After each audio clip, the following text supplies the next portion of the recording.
too. You can still see the tire ruts, torn up grass, parts of the car, and even clothing strewn along the side of Prospect Street. Utility lines still hanging down and the pole cracked in half. The 3 people involved in this violent accident all taken to the hospital, one of them losing their life. And it looked like it stopped very abruptly. So that abrupt stop handed out by a utility pole.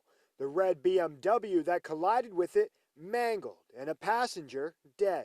It's just chaos. There were people everywhere. So they came in, they were on scene very, very quickly. At 11:19 Thursday morning, the Hartford Police Violent Crimes Task Force had tried to pull over the vehicle.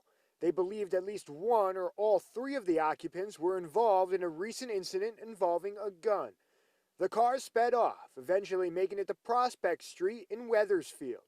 The car lost control trying to turn down Willow Street, rolling over and ejecting both passengers from the car.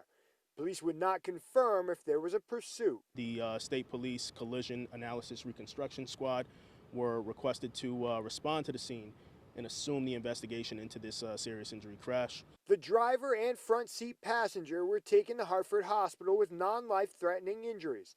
The third rider, 45-year-old Miguel Gonzalez of Hartford, would succumb to his injuries.